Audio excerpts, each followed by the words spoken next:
മലയാള cinema ആസ്വാദകർ ഒന്നടങ്കം കാത്തിരിക്കുന്ന എമ്പുരാന്റെ പുതിയ ക്യാരക്ടർ പോസ്റ്റർ ഇന്ന് റിലീസ് ചെയ്യുകയുണ്ടായി. ടൊവിനോ തോമസ് അവതരിപ്പിക്കുന്ന ജതിൻ രാംദാസ് എന്ന കഥാപാത്രത്തിന്റെ പോസ്റ്ററാണ് അവതരിപ്പിച്ചത്. ടൊവിനോയുടെ പിറന്നാളിനോട് അനുബന്ധിച്ചായിരുന്നു പോസ്റ്റർ റിലീസ് ചെയ്തതും. അധികാരം ഒരു മിഥ്യയാണ് എന്ന ടാഗ്ലൈനോടെയാണ് മോഹൻലാൽ അടക്കമുള്ളവർ പോസ്റ്റർ പങ്കുവച്ചിരിക്കുന്നത്. ഏവരും പ്രതീക്ഷയോടെ കാത്തിരിക്കുന്ന ചിത്രമായതുകൊണ്ട് തന്നെ എമ്പുരാന്റെ അപ്ഡേറ്റുകൾക്ക് വൻ പ്രേക്ഷക സ്വീകാര്യതയാണ് ലഭിക്കാറുള്ളത്. ഇപ്പോൾ ടൊവിനോയുടെ ക്യാരക്ടർ പോസ്റ്റർ പങ്കുവച്ചപ്പോൾ ഒരു സിമ്പിൾ പോസ്റ്റർ പങ്കുവച്ചുകൊണ്ട് സോഷ്യൽ മീഡിയയിൽ തരംഗം സൃഷ്ടിച്ചിരിക്കുകയാണ് ഈ ടീമിന്റെ അണിയറ പ്രവർത്തകർ. മോഹൻലാൽ ജതിൻ രാംദാസിന്റെ ക്യാരക്ടർ ലുക്ക് പോസ്റ്റർ അവതരിപ്പിച്ചപ്പോൾ PKR എന്ന വൻമരവും അതിന് പുറകിൽ ഉണ്ടായിരുന്നു. അധികാരം വിദ്യയാണെന്ന് പറയുമ്പോൾ ഇനി വരാൻ പോകുന്നത് വലിയ വലിയ സംഭവങ്ങളാണെന്ന് പ്രേക്ഷകർ തന്നെ അനുമാനിക്കുകയാണ്. കൂടാതെ എല്ലാവരും ടൊവിനോ തോമസിന് പിറന്നാൾ ആശംസകൾ നൽകുന്നുമുണ്ട്. ടൊവിനോയുടെ ക്യാരക്ടർ ലുക്ക് വന്നതോടെ ഏറെ ആവേശത്തിലാണ് ആരാധകർ. ഇപ്പോൾ ലൂസിഫറിനേക്കാൾ മാസ് പരിവേഷം തന്നെയാകും താരത്തിന് എമ്പുരാനിൽ എന്നാണ് പ്രതീക്ഷകൾ. എമ്പുരാനിൽ താൻ മുഖ്യമന്ത്രി ആണല്ലോ. സിനിമ എന്ന ടോട്ടാലിറ്റിയിൽ കാണാൻ കാത്തിരിക്കുകയാണ്. ഞാൻ കുറെ സീക്വൻസുകൾ കണ്ടു. ഭയങ്കര അടിപൊളിയാണ്. എക്സൈറ്റഡ് ആണ് ഞാൻ. അത് മൊത്തം സിനിമയായി കാണണം. പറ്റിയാൽ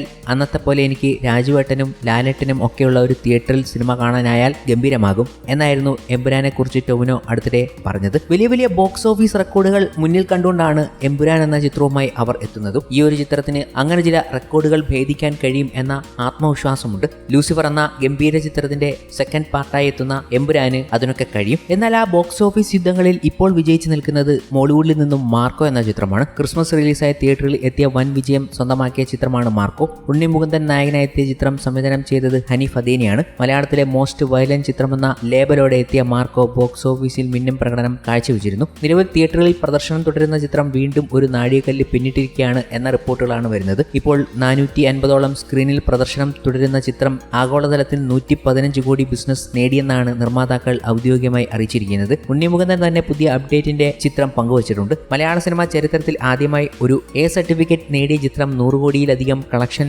നേടി എന്ന ഖ്യാതിയും മാർക്കോയ്ക്ക് സ്വന്തമായിട്ടുണ്ട്. എന്നാൽ ഇനി ബോക്സ് ഓഫീസിൽ വലിയ തരംഗം സൃഷ്ടിക്കാൻ കഴിയുന്നത് എമ്പുരാൻ എന്ന് തന്നെ പറയുകയാണ്. അല്ലെങ്കിൽ ഇതുപോലുള്ള സർപ്രൈസ് സിനിമകൾ മോളിവുഡിൽ സംഭവിക്കണം. എമ്പുരാന് അങ്ങനെ വലിയ ബോക്സ് ഓഫീസ് റെക്കോർഡുകൾ സ്ഥാപിക്കാൻ കഴിയും എന്ന് പറയുമ്പോൾ എമ്പുരാന് വേണ്ടി കാത്തിരിക്കുകയാണ് മലയാളി പ്രേക്ഷകരെല്ലാം. ചിത്രത്തിൻ്റെതായി ഒരു ടീസർ ഉടനെ തന്നെ നമുക്ക് മുന്നിലേക്ക് എത്തും എന്നുള്ള സൂചനകൾ പൃഥ്വിരാജ് അടക്കമുള്ളവർ കഴിഞ്ഞ ദിവസങ്ങളിൽ നൽകിയിരുന്നു. 2 മിനിറ്റിന് മുകളിൽ ദൈർഘ്യമുള്ള രീതിയിലുള്ള ഒരു ടീസറാണ് നമുക്ക് മുന്നിലേക്ക് അവതരിപ്പിക്കാൻ പോകുന്നത്. ഇത് ജനുവരി 25-26 തീയതികളിൽ നമുക്ക് മുന്നിലേക്ക് എത്താൻ സാധ്യതയുണ്ടെന്നും റിപ്പോർട്ടുകളുണ്ട്. എന്തായാലും അതിന്റെ അപ്ഡേറ്റിന് വേണ്ടി കാത്തിരിക്കുകയാണ് പ്രേക്ഷക സമൂഹം.